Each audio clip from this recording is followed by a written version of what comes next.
Hello student, मैंने ये lesson जो है ऑलरेडी आप लोगों को सिखा दिया है।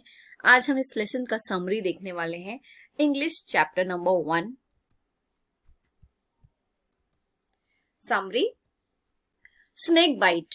Have you ever teased an animal?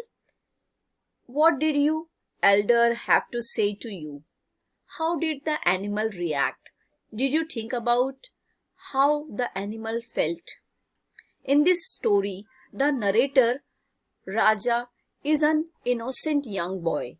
He is adventurous and like to meddle with creatures like snake and bees.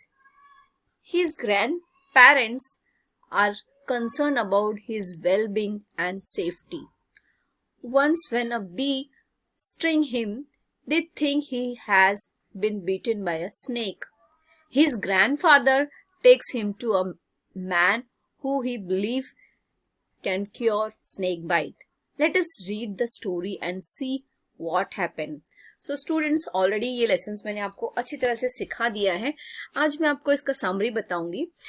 एक दिन मैंने आंगन में छोटा सा एक सांप देखा। वह धीमी गति से रेंग रहा था, परंतु जब उसने मुझे देखा वो तेजी से सरकने लगा और स्वयं को उसने एक नारियल का जो नारियल पानी पीने के बाद जो उसका जो कह सकते हैं खोल रहता है, उसमें वो छिप गया। मैं चुपचाप उसके पास गया और मैंने पत्थर से उस नारियल के खोल के मुंह को बंद कर दिया। फिर क्या हुआ? फिर मैंने उस घोल को उठाया और दौड़ता हुआ अपनी दादी के पास गया। देखो दादी, मैं चीखा, मैंने एक सांप पकड़ रखा है। सांप? डरती हुई आवाज में दादी ने पूछा। उन्हें आघात पहुंचा।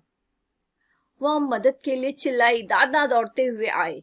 जब उन्हें पता लगा कि मेरे पास खोल में एक सांप है, तो उन्होंने खोल को छीन लिया और उसे दूर फेंक दिया। सांप रेंगता हुआ दूर चला गया और कुछ झाड़ियों के बीच में अदृश्य हो गया।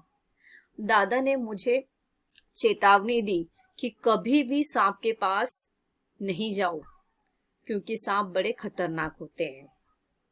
शाम को देर से मैंने एक मधुमक्खी को पकड़ने का प्रयास किया और उसने मेरी उंगलियों पर काट लिया।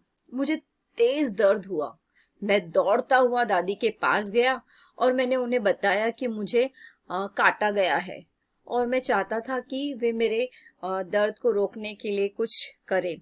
दादी ने सोचा कि मुझे सांप ने काट लिया है, जो मैंने सुबह लिया था, पकड़ के लाया था।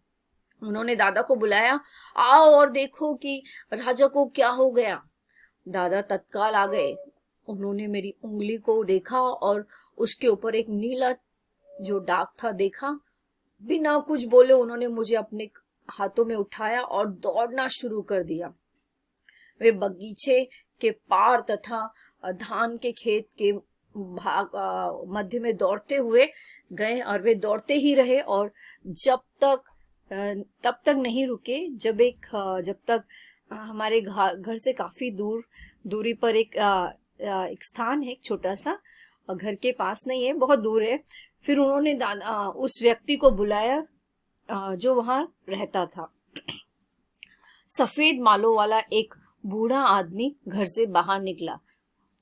वह सांप के काटने का उपचार जानता था। दादा ने मेरा इलाज करने के लिए उससे कहा। बूढ़े आदमी ने मुझे अंदर ले गया। उसने मेरी उंगली को देखा और फिर मुझे कहा कि बैठ जाओ और हिलो नहीं। मैं दादा की गोद में बैठा रहा। तब बूढ़े आदमी ने छोटे पीतल के एक बर्तन में थोड़ा सा पानी लिया और हमारे सामने बैठ गया। कुछ मंत्रों को कहा। मैं उसे बताना चाहता था कि मुझे सांप ने नहीं काटा, बल्कि एक मधुमक्खी ने काटा है, लेकिन दादा ने मुझे कसकर पकड़ लिया और मुझे बोलने नहीं दिया। तब तक दादी और उसके साथ कुछ अन्य व्यक्ति वहां आ पहुंचे। वे उदास दिखाई दे रहे थे। मैं चुपचाप मुझे देख रहे थे। इस समय मेरी उंगली का दर्द रुक गया था, लेकिन अभी भी मुझे वहां बैठना था और सांप के काटने का इलाज करवाना था। कुछ मिनटों के पश्चात वो बूढ़ा व्यक्ति उठा, उसने मेरी उंगलियों को धोया और पीने के लिए थोड़ा सा पानी दिया। उसने थोड़ी देर और मुझे चुप रहने के लिए कहा, फिर वहां दादा की ओर मुड़कर बोला, ईश्वर को धन्यवाद दो, आप राजा को सही समय पर ले आए।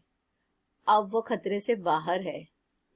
उसे वास्तव में एक जहरीले सांप ने काटा था। दादा दादी और सभी व्यक्तियों ने चमत्कारिक इलाज के लिए वृद्ध आदमी को धन्यवाद दिया। घर लौटकर दादा ने उसके लिए गिफ्ट दिए। डियर स्टूडेंट्स, ऑलरेडी ये स्टोरी मैंने आपको अच्छी तरह से बताई है। थोड़ा सा समरी हम लोग रीड करते हैं। This is a story of a small boy Raja. Raja was a very naughty boy. One day Raja saw a snake crawling in his compound. He took it home in a coconut shell. His grandmother was shocked to know that there was a snake inside the shell. His grandfather threw the shell away and warned Raja never to go near a snake again. In the evening, it was trying to catch a bee, but got stung. He shows the sting to his grandmother. His grandmother thought it was a snake bite. He picked up Raja and went to the house of an old man who knew the cure for snake bite. Raja did not got a chance to tell them it was not a snake bite, rather it was bee stung. The old man started treatment without listening. The old man made Raja's grandfather believe that Raja was the safe because of his treatment and mantras. Raja's father thanked the old man and gave him gift. So students, यहाँ जो moral of the story है, इसमें specially अंधविश्वास के बारे में बताया गया है। और जब हम कुछ रॉन्ग होते हुए देखते हैं और बताते नहीं है, बोलते नहीं है और चुप रहते हैं, तो जो रॉन्ग गलत करने वाले हैं उनको बढ़ावा मिलता है। सो हमेशा हमें हमारे राइट्स के लिए और हमारे जो ओपिनियन है हमको बताना चाहिए। जब कहीं पे कुछ गलत होते हुए हम देखते हैं तो वहाँ हमें बोलना ज़रूरी है। यहाँ पे हम देखते हैं कि राजा को सांप ने नहीं काटा, लेकिन फिर भी जो ओल्ड मैन है वो उसका इलाज कर रहा है और सभी को क्या कर रहा है, बेवकूफ़ बना रहा है। हमें इस कहानी से सीखना चाहिए कि जब भी कुछ गलत होते हुए आप देखते हो तो आपको वहाँ पर बताना है, बोलना है। हमारे फैमिलीज में, इवन बाहर सोसाइटी में, जब भी आप कहीं पे भी जाते हो तो हमेशा ये बात याद रखें, जो चीज़ें गलत हैं उसको हमें गलत कहना आना चाहिए। Okay students, thank you.